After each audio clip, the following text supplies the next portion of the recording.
네, 성도 여러분 안녕하십니까? 제 목이 지금 상태가 너무 안 좋아서 참 오늘 좀 여러분들의 많은 기도가 좀 필요할 것 같습니다.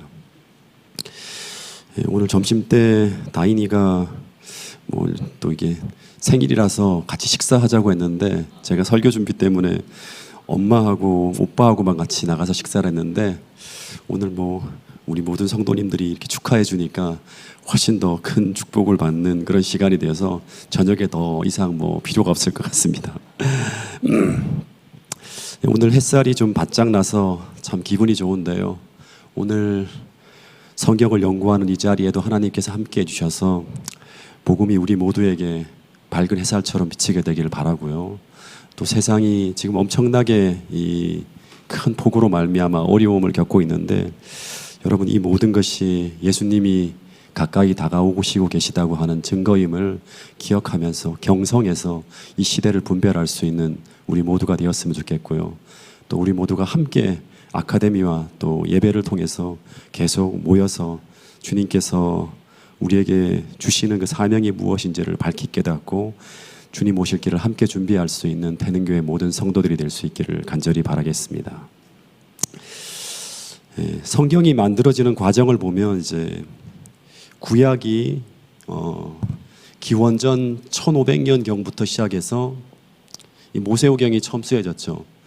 마지막 성경이 기원전 약 400년 경 이제 말라기서가 쓰여지는데 한 1100년이라고 하는 큰 시차적인 어떤 그런 텀을 가지고 이제 성경이 쓰여져요. 구약 성경이.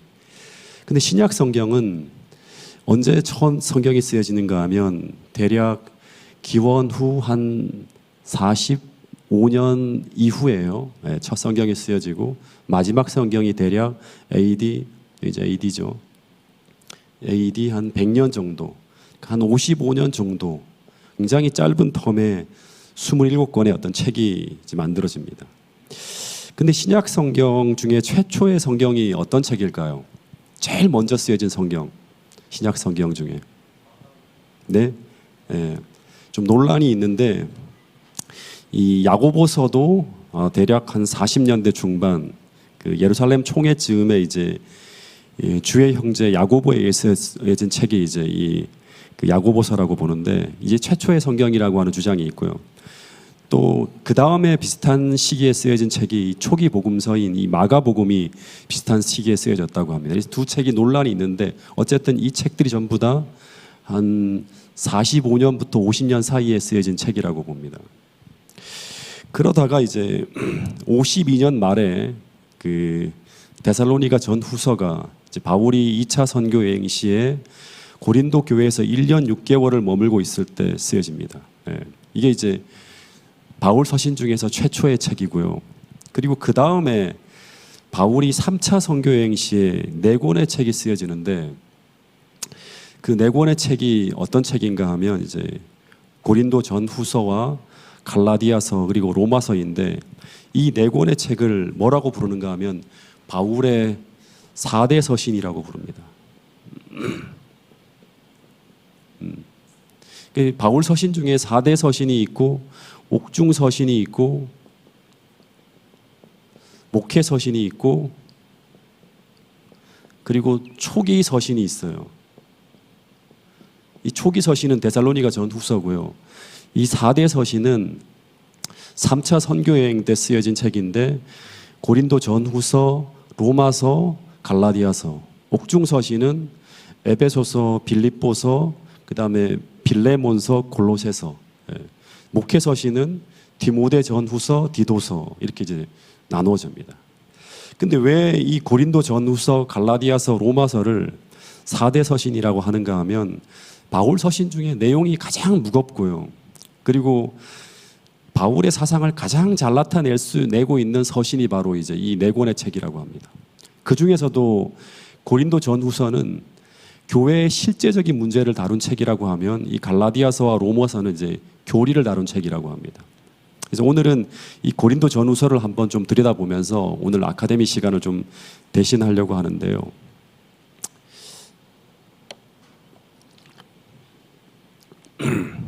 이 고린도 전서는 바울이 3차 선교 여행 시에 이제 여기 보면 이제 에베소에 이제 머물 때 그때 이제 쓴 책인데 거기서 바울이 3년을 보내는데 근데 3년의 사역이 거의 끝나갈 때 한 56년에서 57년 사이인데 그때 이 사도 바울에게 이제 고린도 교회 한 성도인 이 글로에라고 하는 이 집 사람들을 통해서 그 교회 형편에 대한 이야기를 듣게 됩니다.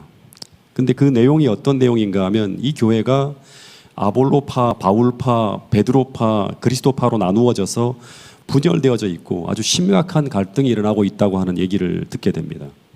여러분, 교회가 건강하지 못하면 나타나는 문제 중에 하나가 뭔가 하면 교회가 하나가 되지 못하고 이렇게 분열되어진다고 하는 거예요. 그 다음에 또 하나 이제 이 교회가 건강하지 못하면 나타나는 문제들이 다 벌어지는데요. 또 하나가 고린도전서 5장 1절부터 보면 이 고린도 교회 한 성도가 그 아버지의 아내를 취하였다고 하는 음행의 문제가 벌어지고 있어요. 근데 이것은 이방 사람들이 보기에도 부끄러운 일인데 이것이 마치 교회 안에 누룩처럼 쫙 번져가고 있다고 하는 거예요. 그러니까 교회가 건강하지 못하면 교회 안으로 세상의 죄악들이 막 침투해 들어오는 걸 볼 수 있습니다. 그 세 번째는 또 어떤 문제가 벌어지고 있는가 하면 이 문제란 문제는 다 벌어지고 있는데요. 고린도전서 6장에는 어떤 얘기가 나오는가 하면 이 교회 안에서 성도 간에 벌어지는 문제가 교회 안에서 해결이 안 되어서 세상 법정에다가 호소하는 일이 벌어지는 것입니다. 그러니까 교회 안에서 벌어지는 문제가 서로 용서하고 사랑하면서 이렇게 이제 해결 못하고 이제 세상 법정에까지 그 문제를 해결하기 위해서 의뢰했다고 하는 것입니다. 근데 이 문제들은 고린도 교회만이 아니라 오늘날 건강하지 못한 교회마다 나타날 수 있는 그런 문제라고 하는 것입니다.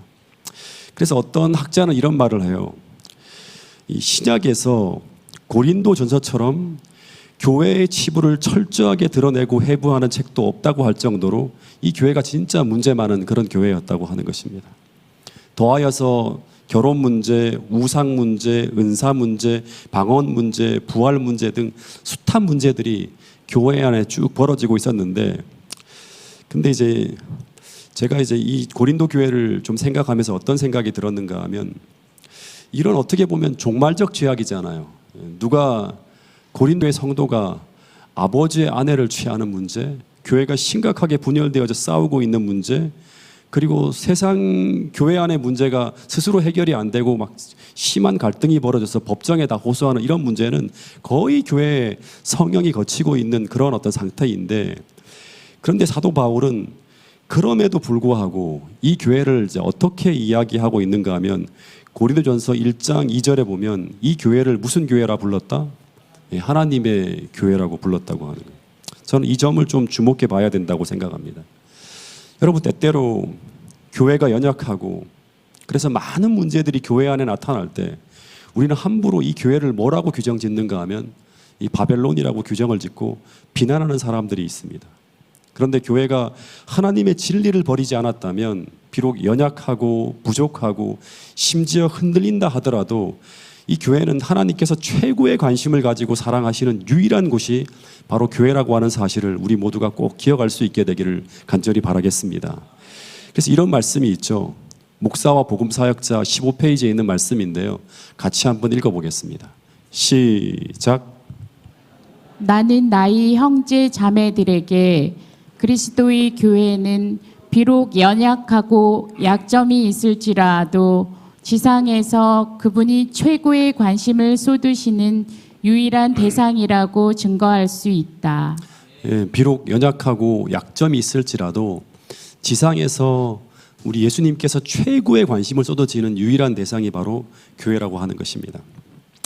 그래서 이런 문제가 벌어질 때 이제 고린도전서 16장 17절에 보면 이제 고린도 교회에서 한 3명의 대표단이 바울이 머물고 있는 이제 에베소를 찾아옵니다. 여기 사람들의 이름이 나오는데 스데바나와 부드나도와 아가이고라고 하는 사람이 찾아오는데 이 사람들이 바울에게 찾아와서 조언과 이제 대답을 요청합니다.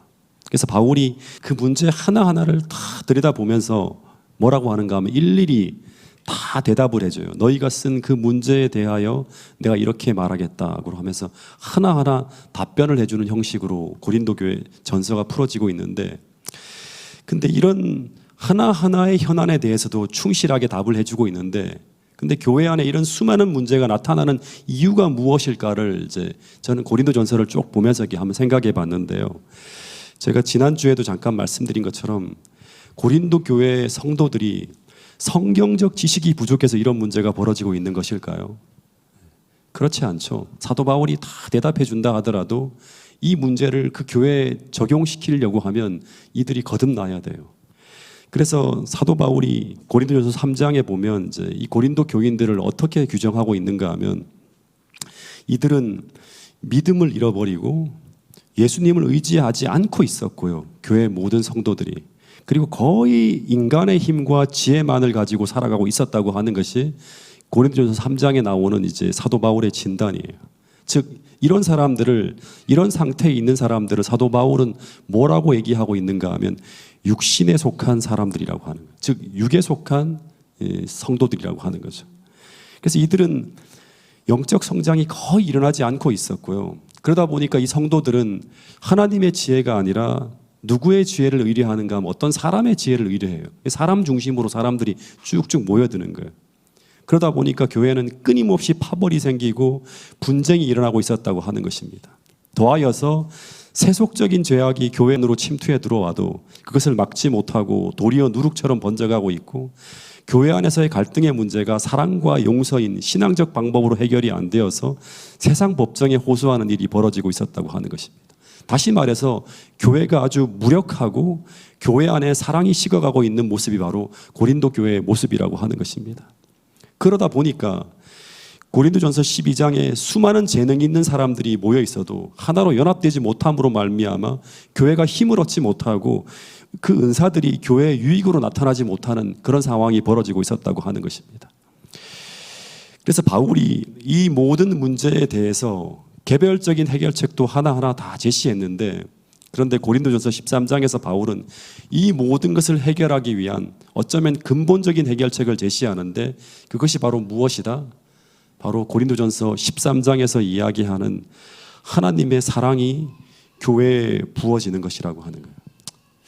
참 어떻게 본다 그러면 이 사랑장이 되게 중요한 장인데요. 근데 이 사도 바울이 이야기하는 사랑이라고 하는 게 무엇인가?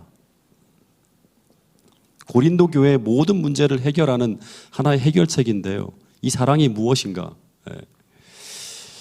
이 사도 바울이 말하는 사랑은요, 하나의 추상적인 관념이 아니라 이 바울은 이 사랑을 어떻게 표현하고 있는가 하면 한 인격체이신 예수님으로 표현하고 있다고 하는 거예요.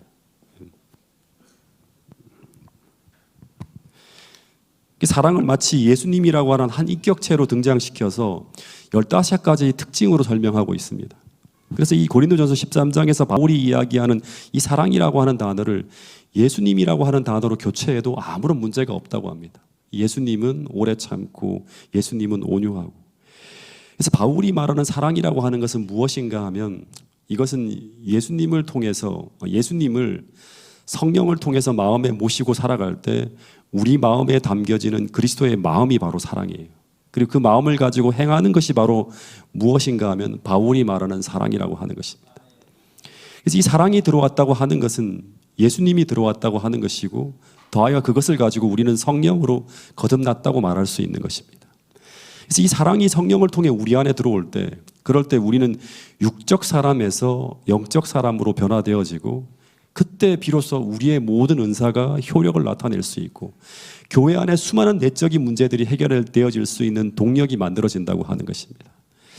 그래서 바울이 이 고린도전서 1장 18절에서 사랑의 원천을 뭐라고 이야기했는가 하면 십자가라고 표현하고 있습니다. 자, 이 고린도전서 1장 18절 말씀을 같이 한번 읽어보겠습니다.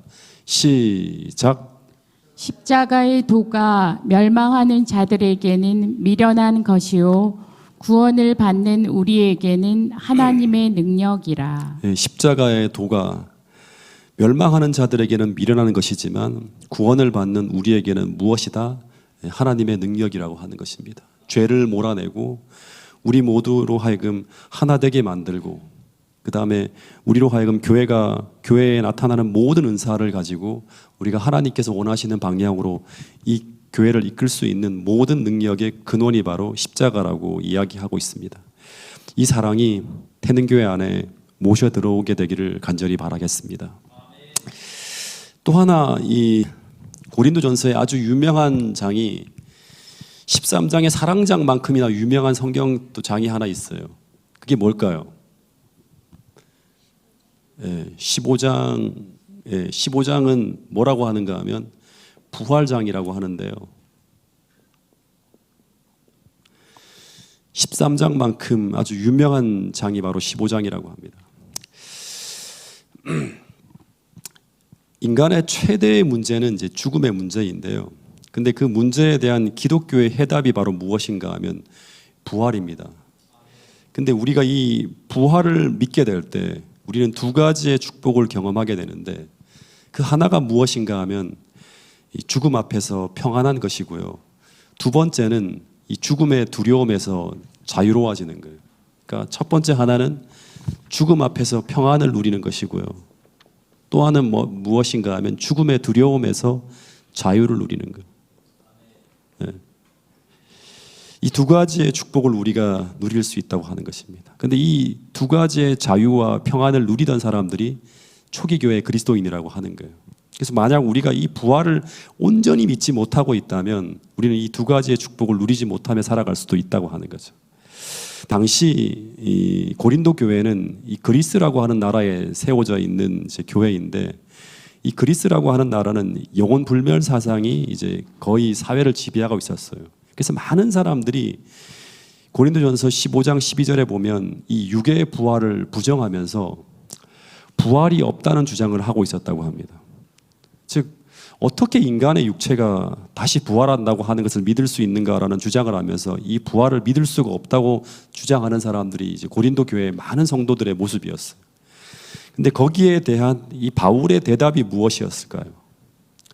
여러분들은 무엇을 근거로 해서 이 부활을 믿고 있습니까? 네, 이 사도 바울이 부활에 대한 가장 강력한 증거가 무엇이라고 하는가 하면 이제 예수님의 부활을 들고 있어요. 그래서 3절부터 보면 사도 바울은 먼저 어떤 이야기를 하는가 하면 예수님의 부활을 목격한 목격자들을 쭉 나열합니다. 그러니까 예수님의 부활이 팩트라고 하는 사실을 이제 이야기하기 위해서 예수님의 부활을 목격한 목격자들을 쭉 열거하는데 첫 번째는 게바가 이제 처음 봤고 그 다음에 12제자 그리고 500여 형제 그리고 주의 형제 야고보 그리고 마지막에는 자신에게까지도 주님이 나타나셨다고 하는 거예요. 즉 한두 사람에게만 영적으로는 몰래 나타난 것이 아니라 수많은 사람들이 예수님의 부활을 목격했다고 하는 것입니다. 그래서 이 예수님의 부활은 죽은 자의 부활이 있다고 하는 것을 증명하는 것이고 그래서 이 그리스도의 부활은 모든 그리스도 안에 잠든 자들의 부활을 보증한다고 하는 거예요. 사도 바울의 이야기를 들어보면 아주 강력한 논조로 만에 하나라도 이 부활이 없다면 우리가 전파하는 것도 헛것이고 우리는 여전히 죄 가운데 있을 것이고 우리는 가장 불쌍한 자가 되는 것이라고 하는 이야기를 해요. 그러니까 자기 신앙의 가장 중요한 것이 바로 뭔가 하면 이 부활을 믿는다고 하는 거예요. 이 부활. 왜 부활이 없다면 우리가 가장 불쌍한 자가 되는가? 사도 바울이 말하기를 우리가 바랄 수 있는 것이 다만 이 세상뿐이기 때문이라고 하는 거예요. 죽으면 끝이 이 세상뿐이기 때문이라고 하는 거예요.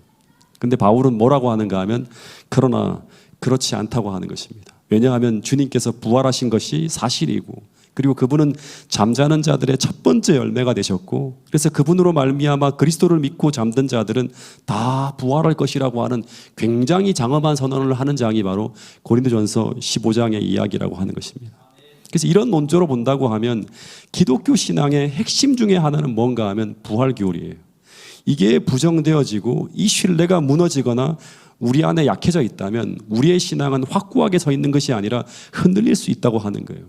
그런데 이 신앙이 확고하게 우리 안에 세워져 있다면 우리는 죽음의 두려움을 뛰어넘어서 인간이 누릴 수 있는 최대의 평안과 자유를 누릴 수 있는 그러한 경험을 할 수 있다고 사도 바울은 이야기하고 있는 것입니다.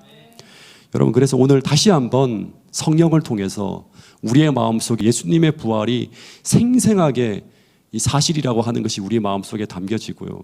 그리고 예수님께서 모든 부활하는 자들의 첫 번째 열매가 되셨다고 하는 사실을 우리 모두가 믿을 수 있게 되기를 간절히 바라겠습니다. 그 다음 질문은 뭔가 하면 죽은 자들이 그러면 어떻게 살 수 있는가라는 질문이에요. 예. 근데 이 질문에 대해서 사도 바울이 무엇을 예로 들죠? 어떻게 살죠? 사람이 어떻게 다시금 부활할 수 있는가라는 이 질문에 대해서 사도 바울이 무엇을 예로 들어서 설명을 하죠? 네. 바로 씨앗을 예로 듭니다. 씨앗.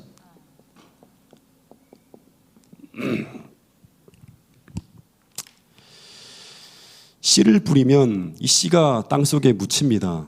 그러면 씨앗이 어떻게 되죠? 썩게 됩니다. 근데 그 다음에 어떤 일이 벌어지는가 하면 썩어 문드러진 다음에 하나님께서 주시는 새로운 생명을 받아서, 그 씨앗이 받아서 부활하는 것이 식물의 원리인 것처럼 우리도 그런 원리로 하나님이 주시는 이 부활의 생명을 받아서 뭐 어떻게 된다? 부활하게 된다고 하는 거예요. 즉 겨울이면 이제 모든 식물들이 다 죽어 있는 것처럼 보여도 그 안에 생명이 담겨져 있다면 봄이 되어서 하나님이 주시는 그 이 기운에 생명이든 모든 만물들이 부활하는 것처럼 오늘 우리 안에 하나님이 넣어주신 이 하나님의 생명이 담겨져만 있다면 우리는 죽어도 어떻게 된다?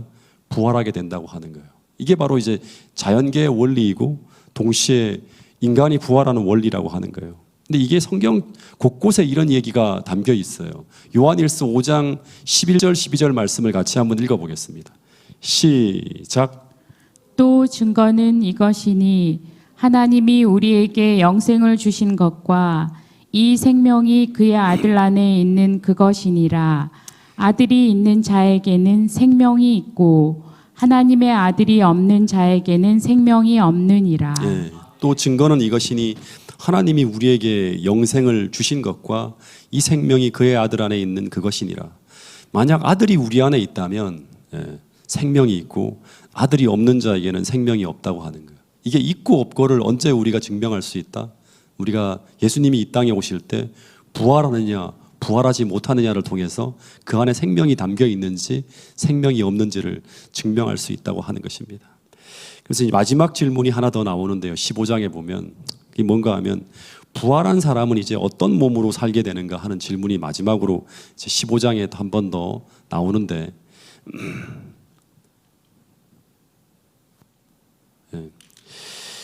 근데 이제 바울이 거기도 또 씨앗을 예로 설명합니다.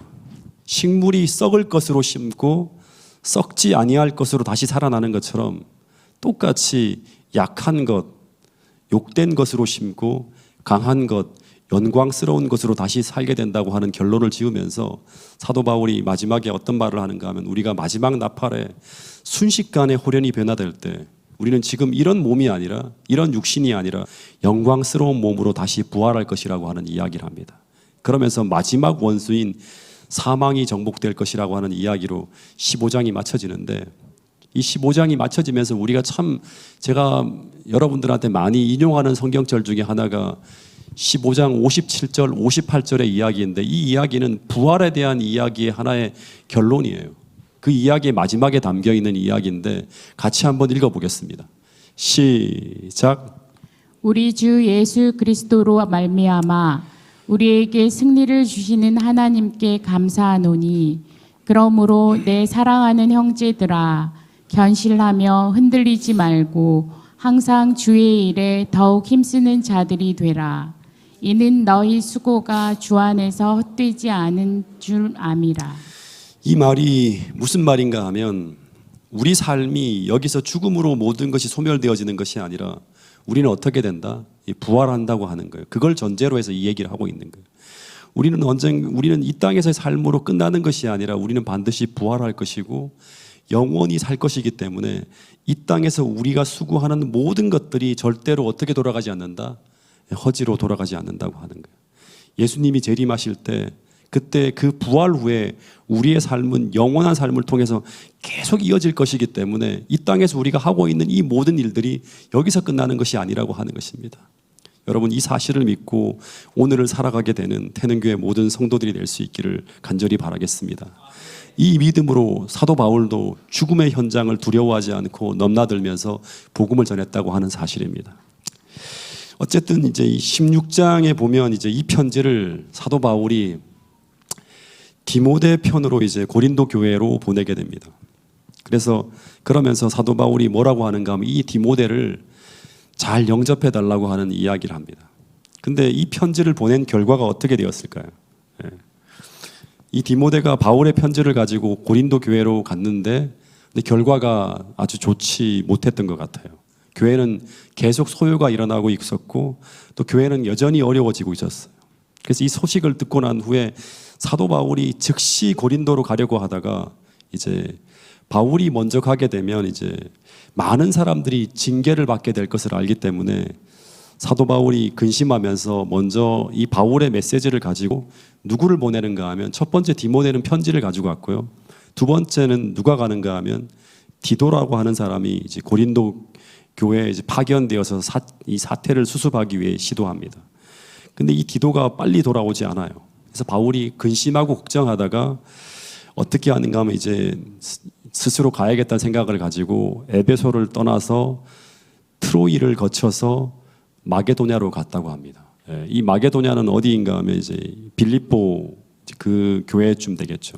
거기 갔는데 거기서 누구를 만나는가 하면 이제 이 디도를 만나게 돼요. 고린도후서 2장 13절에 보면 이제 디도를 만나게 돼요.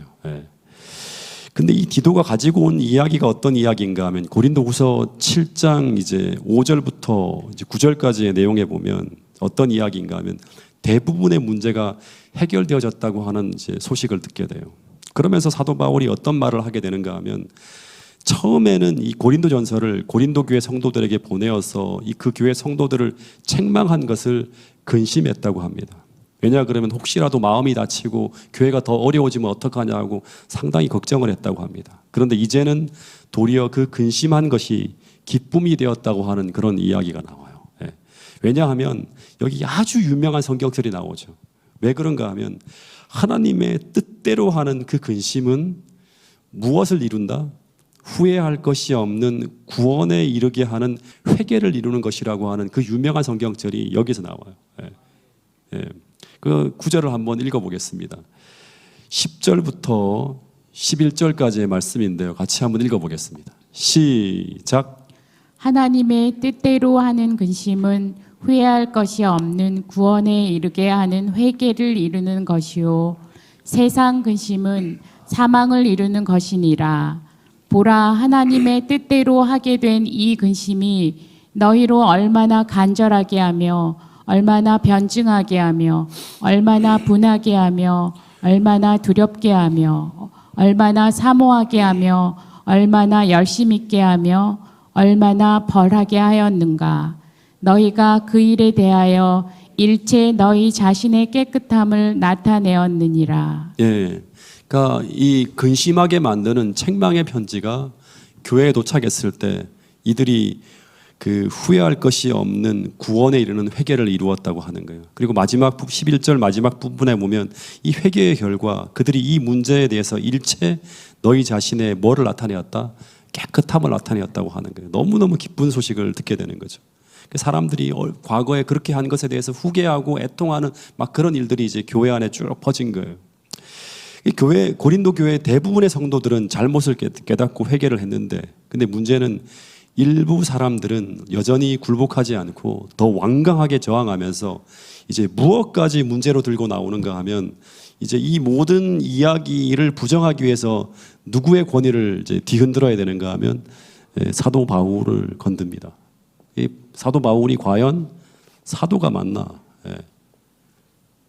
사도가 맞는가 하는 거예요.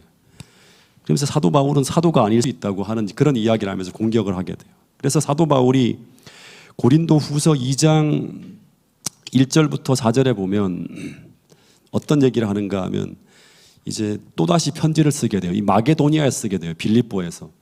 큰 눌림과 걱정이 있어서 많은 눈물을 가지고 또다시 쓰게 되는 책이 바로 뭔가 하면 고린도 후서라고 하는 거예요. 눈물을 흘리면서 이제 이 사람들을 권면하기 위해 쓴 책이에요. 그래서 고린도 후서의 중심 주제는 무엇인가 하면 바울이 자신의 사도직을 변호하는 내용이 중심 주제예요. 이게 뒤흔들리게 되면 모든 기별들이 다 부정되기 때문에. 그래서 바울이 자신이 사도라고 하는 것을 증명하기 위해서 이 고린도후서를 제가 여러 번 이제 계속 읽으면서 보는데 자신의 사도직을 증명하기 위해서 두 가지의 증거를 크게 제시합니다. 두 가지. 예. 내가 하나님이 보낸 사도라고 하는 걸 증명하기 위해서 두 가지 증거를 제시하고 있는데 그 첫 번째 하나는 뭔가 하면 고린도후서 3장에 보면 사도 바울이 자신의 이 사도직을 증명하기 위해서 먼저 어떤 이야기를 꺼내는가 하면 먼저는 인간의 추천장이 아니라 하나님이 그에게 주신 추천장을 제시하는데 그게 뭘까요? 고린도후서 3장에 나오는 이야기. 그게 뭘까요? 바로 자신이 전한 복음으로 말미암아 구원받은 누구? 너희들이 바로 내가 사도임을 입증하고 있다고 하는 첫 번째 이야기를 합니다. 근데 이것은 먹으로 쓴 추천장이 아니라 무엇으로 썼다? 하나님의 성령으로 인간의 마음에 쓰여진 참된 추천장이라고 하면서 이야기를 전개해요. 즉 성령에 이끌려 살아가고 있는 너희들이 바로 내가 사도로서 사역하고 있는 것을 증명한다고 하는 거예요. 굉장히 놀라운 이야기를 하고 있죠. 예. 그래서 여기서 그리스도의 편지라고 하는 유명한 말이 나와요. 예. 그리스도의 편지라고 말하는 말은 뭔가 하면 예수님의 편지같이 세상에서 생명의 냄새인 그리스도의 향기를 풍기며 살아가고 있는 고린도 교회 성도들을 이끄는 그런 말이 바로 이제 이 편지라고 하는 내용이에요. 예. 일부 성도들 중에 많은 성도들은 그런 삶을 살아가고 있었다고 하는 거죠. 근데 그런 성도들이 바로 바울이 그리스도의 사도라고 하는 것을 증명하고 있는 가장 강력한 추천장이라고 하는 거예요.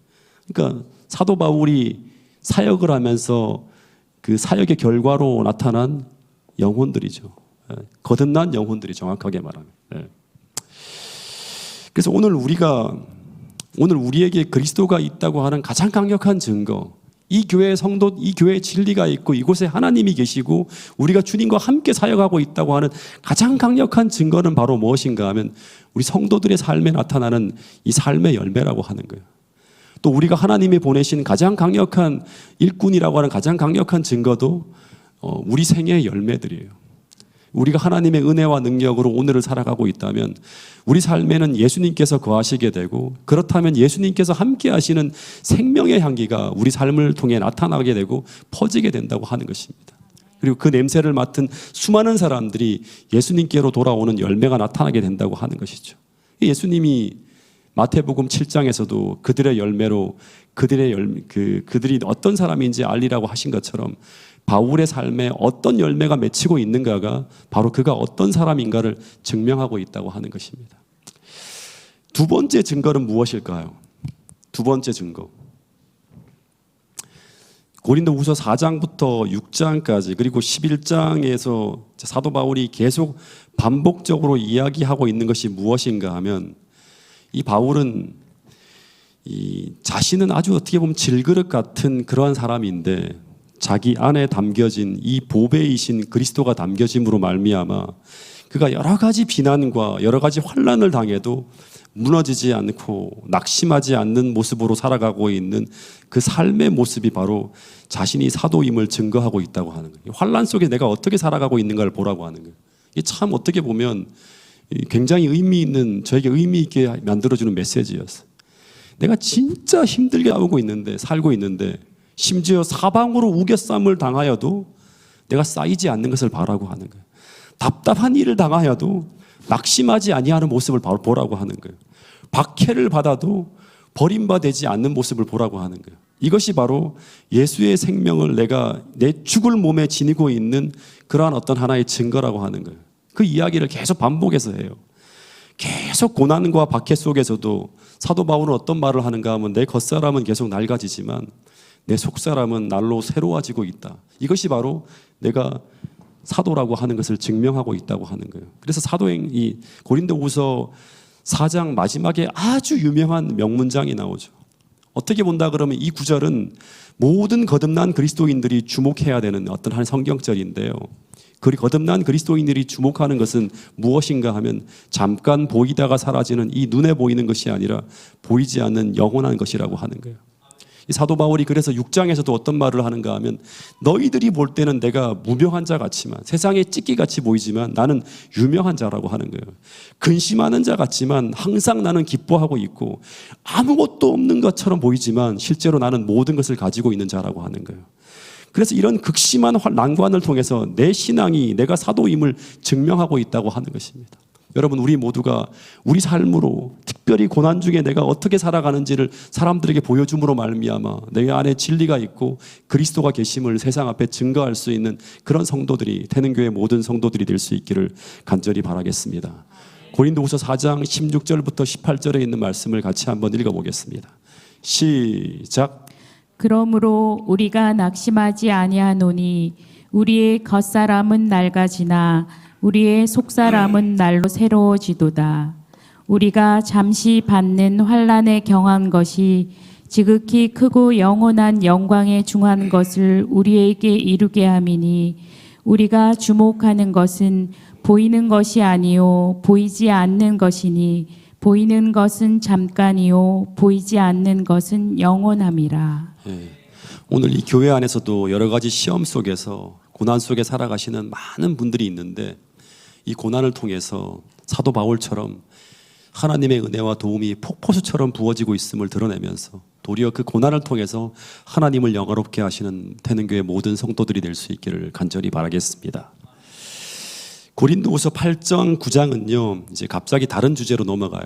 예루살렘에 닥친 이 기근과 핍박과 궁핍으로 해서 고통당하는 성도들을 위한 헌금을 호소하는 내용이 이제 8장 9장에 나오는데, 그래서 성경 이 고린도후서의 구절을 보면, 이 구절을 잠깐 보면 9장에서 이 고린도후서가 끝이 나야 돼요.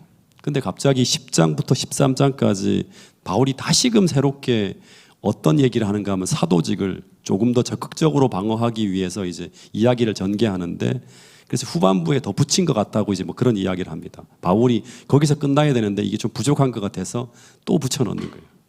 그래서 1장부터 7장까지는 조금 소극적으로 방어했다고 하면 10장부터는 아주 적극적으로 방어를 해요. 굉장히 논조가 저도 좀 읽으면서 사도 바울이 이렇게까지 말할 필요가 있을까 싶을 만큼 아주 강하게 이제 얘기를 하는데, 그 좀 재미있는 구절이 있는데 고린도후서 10장 10절을 보면요, 사람들이, 고린도 교회 사람들이, 바울을 반대하는 사람들이 바울을 어떻게 공격했는지 이제 구체적으로 나오는데 그들이 이렇게 공격했다고 합니다. 10장 10절을 보면 그들의 말이, 그의 편지는, 사도 바울의 편지들은 어떻고 무게가 있고 힘이 있으나 그가 몸으로 대할 때는 어떻다? 약하고 그 말도 시원하지 않다고 하는 그런 공격을 했다고 합니다. 그러니까 편지글을 우리가 받아볼 때는 굉장히 웅장하고 감동적인데, 근데 직접 몸으로 대면하면 말도 시원치 않고 너무나 약하고 별 볼 일 없는 사람처럼 보였다고 하는 거예요. 그래서 사람들이 그러는 거예요. 이 바울이 과연 선지자가 맞냐? 이런 이제 도전을 하는 거죠. 근데 실제로 이 고린도라고 하는 도시는 그 지난번 우리가 본 것처럼 아테네 바로 아래에 세워진 도시예요. 근데 이 아테네라고 하는 도시와 이 그리스라고 하는 도시는 진짜 굉장히 말을 잘하는 화려한 말쟁이들이 굉장히 많았어요. 소피스트라고 했죠. 예. 그래서 바울이 하는 말을 말로서 완전히 압도할 수 있는 그런 굉장히 이제 달변가들이 많았다고 하는 거예요. 근데 바울이 하는 말을 들어보니까 그 사람들보다 시원치 않은 거예요. 근데 이 사도 바울이 이런 사람들에게 어떻게 반론을 피는가 하면 먼저는 이런 말을 했다고 해요. 2절부터 7절에 보면 나는 육신을 따라 행하는 자가 아니라고 하는 거예요. 그러면서 하는 말이 뭔가 하면, 이 이야기의 핵심이 뭔가 하면 내가 싸우고 있는 무기는 육신에 속한 것이 아니라 무엇이다? 하나님의 능력이라고 하는 거예요. 그리스도인은 하나님의 능력 가지고 싸우는 거예요. 예. 그래서 바울은 계속 너희 안에 그리스도가 계신가 아닌가는 말이 아니라 그 능력이, 그 하나님의 능력이 성품으로 나타나는가, 삶으로 나타나는가, 그것이 바로 그가 하나님께 속해 있는 사람인지 아닌지를 판가름하게 된다고 하는 거예요. 이게 고린도 전서에서도 그런 말을 했죠. 제가 참 좋아하는 성경절 중에 하나가 이 말씀인데요. 한번 이 말씀을 읽어보겠습니다. 시작. 주께서 허락하시면 내가 너희에게 속히 나아가서 교만한 자들의 말이 아니라 오직 그 능력을 알아보겠으니 하나님의 나라는 말에 있지 아니하고 오직 능력에 있음이라. 너희가 무엇을 원하느냐? 내가 매를 가지고 너희에게 나아가랴. 사랑과 온유한 마음으로 나아가랴. 내가, 하나님께서 허락하시면 내가 직접 너희들에게 나가서 그 교만한 자들의 무엇을 알아보는 게 아니라, 말을 알아보는 게 아니라 뭘 알아보겠다? 능력이 있는가 없는가를 알아보겠다고. 환난 중에 어려움 속에서 그가 과연 진짜 어떻게 살아가고 있는지, 하나의 어떤 그런 삶에 하나님의 능력이 나타나는지를 내가 확인해보고 그 사람들이 진짜인지 거짓말인지를 알아보겠다고 하는 거예요. 하나님의 나라는 말에 있지 아니하고 무엇에 있다? 하나님의 능력을 소유함에 있다고 하는 거예요. 이게 바로 예수님을 소유한다고 하는 것이죠. 태능교회 모든 성도들의 삶 속에 이 하나님 나라가 임하게 될 수 있기를 간절히 바라겠습니다. 하나님의 능력이 역사할 수 있는 그런 성도로 거듭나게 되기를 간절히 바라겠습니다. 그러면서 이 바울이 계속 외적 증거를 내놓으라고 하는 사람들에게 부득불 이런 말을 했다고 하는 거예요. 11장 16절까지의 얘기를 보면 너희는 나의 좀 어리석은 것을 용납하라고 하면서 자신에 대한 언급을 시작하는데 16절에서도 어떤 말을 하는가 하면 나를 어리석은 자로 여기더라도 그렇다 하더라도 내가 조금 자랑할 수 있도록 용납하라고 하면서 그 사도직을 공격하는 자들을 향해서 바울은 지금 자신이 사도로서 겪은 삶을 쭉 얘기합니다. 구체적으로. 근데 이 사도 바울은 어떤 사람인가 하면 이 5절에 보면 지극히 크다고 하는 사도보다 나는 조금도 부족함이 없다고 합니다. 스스로 말을 하는 거예요. 내가 베드로나 이런 사람들보다 조금 더 부족함이 없는 사람이라고 하는 거예요. 그러면서 6절에 보면 무슨 말을 하는가 하면 내가 말에는 조라나 고린도 교인들이 볼 때예요. 실제 바울은 내가 볼 때는 굉장히 말을 잘하는 사람이에요. 고린도 교인들이 볼 때는 좀 조라나 그러나 지식에는 그렇지 않다고 합니다. 그러면서 22절부터 보면 계속 반복하는 얘기가 뭔가 하면 여기에요. 두 가지 얘기 중에 고난 중에 내가 어떻게 그걸 버텼는지를 40대 가만 매도 맞고 이러는 가운데 내가 꺾이지 않는 열심을 가지고 주를 위해 헌신했던 것은 바로 하나님의 능력이 내게 역사하는 거라고 하는 거예요. 그러면서 마지막으로 어떤 말을 하는가 하면 12장에 보면 굉장히 놀라운 얘기를 해요. 그것은 바로 자신이 받은 계시에 대한 이야기를 하는데 내가 부득불 자랑하노니 하는 거예요. 어쩔 수 없이 너희들 때문에 내가 이 얘기를 한다고 하는 거예요. 그러면서 나는 14년 전에 셋째 하늘까지 하나님이 계신 보좌까지 올라갔던 경험을 가진 사람이라고 하는 거예요. 예. 여기서는 어떤 사람이라고 하는데 이 사람은 바로 자기예요. 자기에 대한 얘기를 하는 거예요. 그러면서 4절에 보면 내가 경험했던 말로 표현할 수 없는 놀라운 경험들을 내가 너희들한테 다 말할 수 있다고 하는 거예요. 그런데 그 다음 얘기가 참 제 마음속에 많은 생각을 하게 만들었어요. 하나님은 그거를 보여주고 난 다음에 그런 계시를 보여주고 난 다음에 똑같은 패턴이 있죠. 엘렌 화이트도 계시를 보고 난 다음에 어떻게 하죠? 하나님께서 혹시라도 사도 바울이 교만해질까 봐 어떻게 한다? 교만해질까 봐. 이 여러 가지 계시를 받은 것이 지극히 크므로 너무 자만하지 않게 하시려고 어떻게 하셨다? 육체의 가시를, 사도 바울은 이걸 사단의 사자라고 표현하기도 했는데 이것을 주셨다고 하는 거예요. 이 육체의 가시, 사단의 사자라고 표현하는 이 말은 뭔가 하면 마치 이것 때문에 사단의 사자라고 하는 말은 복음을 전하는 것에 심각한 방해를 받는 것 같은 거예요. 이것만 없으면 자유롭게 내가 복음을 전할 수 있을 것 같은데 이것 때문에 계속 막히는 거예요. 예. 육체의 가시라고 하는 말은 뭔가 하면 이것 때문에 계속 내가 고통을 당하고 있는 어떤 부분이에요. 이걸 이제 학자들은 뭐 우울증, 두통, 혹은 죄책감, 혹은 간질, 안질, 뭐 수많은 이야기를 하는데 그는 어쨌든 이 사도 바울은 어떤 얘기를 하고 있는가 하면 이 육체의 가시, 사단의 사자가 나에게서 떠나가기를 3번씩이나 하나님 앞에 기도했대요. 마치 예수님께서 겟세마네에서 3번씩이나 기도했던 것처럼 기도했지만 어떻게 되었다? 기도 응답이 안 되었다고 하는 거예요. 즉 치료가 안 되었다고 하는 거예요. 그래서 바울이 많이 힘들었는데 근데 나중에 생각해 보니 이것이 하나님의 축복이라고 하는 것을 알게 되었다고 하는 것을 고백하게 돼요. 그리고 그래서 바울은 도리어 이것을 어떻게 했다? 그러므로 도리어 크게 기뻐함으로라는 말을 해요. 왜냐하면 그것으로 인해서 바울은 자신이 약한 데서 온전한다고 하는 이 굉장히 큰 역사를 깨닫게 되었다고 하는 것입니다. 자신이 약한 것을 도리어 내가 자랑하게 되는데 그 이유는 무엇 때문이다? 예수님의 능력이 나에게 머물게 하기 위해서 하나님께서 나에게 주신 이 모든 것들을 나는 뭐로 생각한다? 축복으로 생각한다고 하는 것입니다. 그러면서 사도 바울이 자신의 신체적 연약함과 자신이 받고 있는 이 고난과 어려움으로 인해서 수많은 사람들이 다 비방하는 거죠. 낫지 않고 계속 연약한 상태로 있는 사도 바울의 그 모습을 가지고 넌 사도가 아니야. 하나님이 기도 응답을 안 해주잖아. 이런 말을 하는데 이런 여러 가지 것들이 바로 사도직을 의심하게 만드는 것이 아니라 도리어 그것이 내가 사도임을 드러내는 표시라고 하는 반전 이 반론을 펴고 있는 이야기를 이제 사도 바울이 하는 것을 이제 보게 됩니다. 그러면서 13장 사도 바울의 이제 방문 계획이 발표되어지고요. 그리고 끝까지 돌이키지 않고 회개하지 않는 사람들을 용서하지 않을 것이라고 하는 이야기를 13장 2절에 보면 나와요. 그러면서 마지막으로 하는 말이 이것입니다. 어쩌면 사도 바울이 고린도 교회 가는 것은 하나의 심판이 될 수 있겠죠. 그래서 이런 말을 합니다. 13장 5절 말씀을 같이 한번 읽어볼까요? 시작. 시험하고 너희 자신을 확증하라. 예수 그리스도께서 너희 안에 계신 줄을 너희가 스스로 알지 못하느냐.